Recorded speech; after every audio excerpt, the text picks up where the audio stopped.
शहीर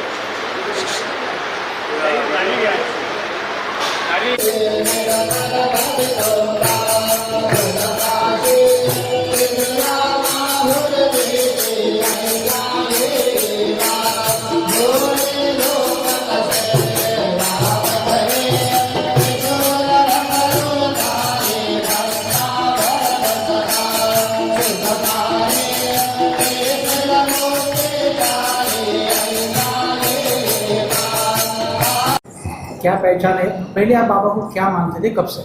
विस्तार से बताइए। सत्य सनातन धर्म सुचि वेद विहित अभिराम संत सती आचार्य गण वंदौ बारंबार। साईं बाबा की जय हो। मेरा नाम आचार्य अजय गौतम, मैं लाल बहादुर राष्ट्रीय संस्कृत विद्यापीठ का स्कॉलर और इसके अलावा पौरोहित्य का मैं कार्य करता हूँ। और बाबा के सबसे पहले दर्शन करने में 1995 के अंदर अपने एक दोस्त के साथ आया था। उस वक्त एक छोटा सा गांव हुआ करता था, बॉम्बे से बसें चला करती थी। उस वक्त मैं पहली बार दर्शन करने के लिए आया था। और दिल्ली के अंदर लोधी रोड पे जो एक मंदिर है साईं बाबा का, जो दिल्ली के सभी लोग जानते हैं, वहाँ हम अक्सर दर्शन करने के लिए जाया करते थे। फिर कुछ समय के बाद पश्चात सोशल मीडिया में बहुत सारी इस तरीके की अनर्गल या मिसलीडिंग बातें आने लगी, जिससे एक हिंदुओं को डिवाइडेशन या विभाजित करने की बात थी, या साईं बाबा को लेके कुछ उस तरीके की बातें थी जो सत्य नहीं थी। और उन सब बातों को सुन के बहुत सारे लोग भ्रमित हुए या बहुत सारे लोग थोड़ा सा रास्ते से अलग चले गए। उनमें से एक मैं भी था। मैंने भी काफ़ी ऐसा जो सोशल मीडिया में कई बार प्रचारित और प्रसारित किया गया, पिक्चरें दिखाई गई, टेक्स्ट दिखाए गए या कई टीवी में डॉक्यूमेंट्रीज दिखाई गई, तो उनसे कई बार प्रभावित होकर मैंने भी साईं बाबा के विरुद्ध एक रास्ता अख्तियार किया और उनके खिलाफ कुछ ऐसे शब्द बोले जो साईं भक्तों की भावना को आहत किया, साईं भक्तों को ठेस पहुंची, जिसके लिए मुझे दिल से खेद है। और मैं ये जानता हूँ, मैंने जो अनुभव किया पिछले कुछ समय से, कि साईं बाबा के आज नहीं, जब मैं 1995 में आया था, तकरीबन 30-31 साल पहले, उस वक्त भी करोड़ों भक्त थे पूरी दुनिया में, और आज उन भक्तों की संख्या कई गुना बढ़ चुकी है। और ये भक्त के और उसके गुरु के और उसके ईश्वर के बीच का संबंध है। किसी व्यक्ति की साईं बाबा के प्रति क्या निष्ठा है, उनके चमत्कारों में, उनकी सीख में, उनकी श्रद्धा में, उनकी सबूरी में, सबका मालिक एक में, जो भी उनकी श्रद्धा है, ये एक भक्त का और उसके गुरु का, उसके ईश्वर के बीच का रिश्ता है।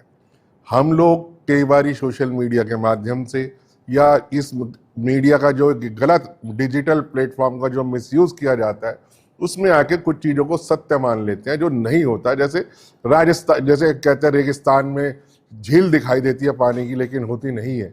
इसी तरीके से एक मृगरीचा शब्द है, मृगरीचा में आके हमसे भी, मुझे भी कई चीज़ें ऐसी थी जो मुझे बाद में जाके लगा कि जो मैंने बोला बाबा के खिलाफ वो सही नहीं था, त्रुटि थी उसके अंदर, और मेरी बातों से बाबा के भक्तों को ठेस भी पहुंची। इसके लिए मैं बिल्कुल दिल की गहराइयों से खेद प्रकट करता हूँ सभी साईं भक्तों को लेके, शिरडी साईं संस्थान को लेके, हमारे अध्यक्ष जी को लेके, हमारे कमलकर साहब, कोते साहब को लेके, हमारे जयकर साहब को लेके, जितने भी लोग हैं, इन्होंने, हमने सबने बैठ के एक प्रयास किया कि विवाद को हल निकाला जाए, जो गलत फहमियाँ लोगों के मन में है वो दूर करी जाए।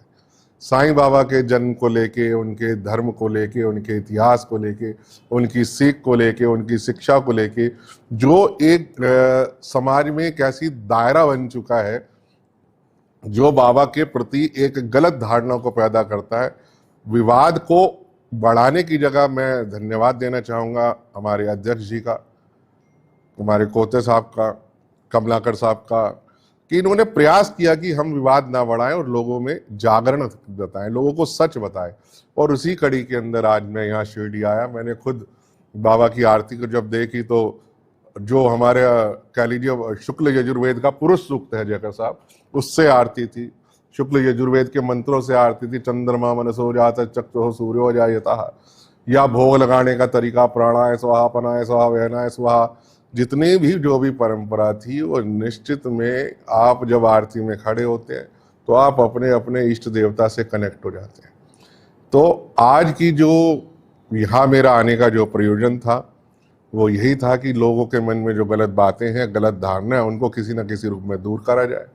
मेरे से जो जाने अनजाने में गलती हुई उसके लिए खेद प्रकट किया जाए। और यही बात आज कोर्ट के अंदर भी मैंने माफ़ीनामा दिया इस बात का कि जो भी था वो मैंने डिजिटल मीडिया या सोशल मीडिया के प्लेटफॉर्म से प्रभावित होकर किया, जो कि सच नहीं था। और आज जब सच मेरे सामने आया तो मुझे कोई अधिकार नहीं है कि मैं करोड़ों लोगों की जो आस्था है, जो श्रद्धा है, जो बाबा के प्रति भक्ति है, उसके अंदर किसी भी तरीके का मैं इस हस्तक्षेप करूं। और आज हम लोगों ने यही फैसला किया, कमलाकर साहब ने और हमने, कि लोगों के बीच में इस जागरण को बढ़ाना है, बाबा की भक्ति को बढ़ाना है, बाबा की सीख को बढ़ाना है, और उनके धर्म को लेके, उनकी सीख को लेके और बाकी चीज़ों को लेके समाज में जो गलत धारणाएं फैली हुई हैं उसको अपने को समाप्त करके सभी हिंदू सनातन धर्म को एकत्र कर एक ही समय पे एक ही रास्ते पे चलना है। धर्म या पंथ संप्रदाय के नाम पे अपने सनातनियों को विभाजित नहीं होने देना। पहले ही अपने सनातन पे बहुत खतरा है और इस तरीके से विभाजित होते रहेंगे तो कहीं ना कहीं नुकसान हमारे धर्म का है, हमारे समाज का है। आप बाबा ने आज आपने बाबा साहेब की आरती की, आरती में शरीक हुए थे, क्या भाव लगता है जब आप बाबा की तरफ देखते हैं, क्या महसूस होता है? मैंने कहा कि जब बाबा की आरती के अंदर कोई भी व्यक्ति जब शरीक होता है ना, वो अपने इष्ट देवता से कनेक्ट हो जाता है। काशी विश्वनाथ जी के अंदर 5 तरीके की आरतियां होती हैं सुबह से लेकर रात तक की। पहली मंगला आरती होती है, फिर भोग आरती होती है, फिर सप्तऋषि होती है, श्रृंगार आरती होती है, शयन आरती होती है। आप मानिए जब मैं यहाँ था तो मुझे उस वक्त में एक समय में वही भाव आया जैसे मैं काशी विश्वनाथ जी के ज्योतिर्लिंग के सामने खड़ा होके और उस सप्तऋषि आरती के अंदर मैं जैसे बाबा विश्वनाथ को कनेक्ट कर रहा हूँ। वो वास्तव में जो आरती है वो इतनी बढ़िया, इतनी मधुर, आपको अपने आप से जोड़ने वाली है और आपको अपने इष्ट से जोड़ने वाली आरती है, जो निश्चित तौर पे, मुझे मराठी नहीं आती लेकिन मैं आरती के लिए मराठी सीखूंगा इस बात को लेके, ताकि मैं आरती पढ़ पाऊँ और आरती को सीख पाऊँ या याद कर पाऊँ। तो ये एक बहुत अच्छी बात है कि, और जैसे मैंने काकड़ आरती के बारे में सुना, सुदर्शन न्यूज़ पर लगातार आरती आती हैं और कमलाकर साहब से तो भेजते ही रहते हैं।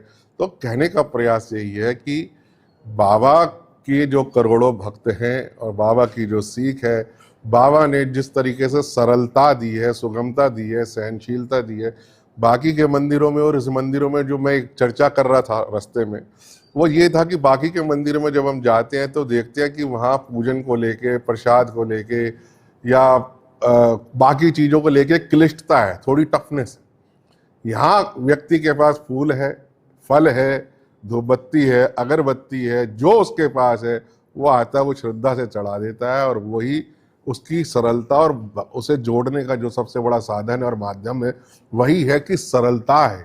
यहाँ जो साईं बाबा के जितने भी मंदिर हैं, जितने भी विग्रह हैं, उसमें जब भी कोई कह लीजिए भक्त आएगा तो उसको कोई क्लिष्टता नहीं मिलेगी, टफनेस नहीं मिलेगी। वो आएगा अपना जो उसके पास है, कुछ भी नहीं होगा तो हाथ जोड़ के कहते हैं ना, प्रार्थना पूर्वकम नमस्कारम समर्पयामि, वो उतना भी कर लेगा तो भी बहुत है।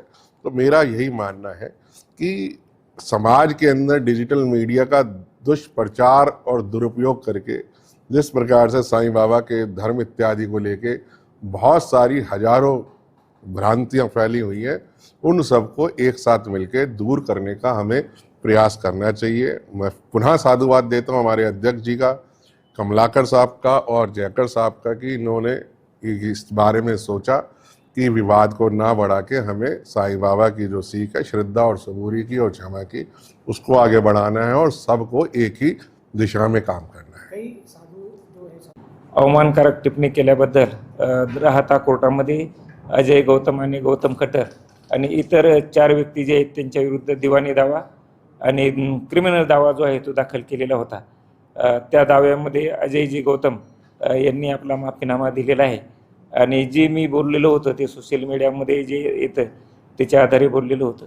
त्यांचा माफीनामा दिल्यामुळं आम्ही जो आहे तो त्यांच्या विरुद्धचा दावा जो आहे क्रिमिनल आणि सिव्हिल दावा जो आहे तो मागे घेतलेला आहे। बाबांच्या विषयी कुणी अवमानकारक टिप्पणी केली ते त्यांच्या विरुद्ध फौजदारी दावा आणि दिवाणी दावा जो आहे यापुढे दाखल केला जाईल, त्यांच्या विरुद्ध FIR दाखल केला जाईल। कोणाचीही अवमानकारक टिप्पणी जी आहे ती बाबांच्या विषयी जी केलेली सहन केले जाणार नाही।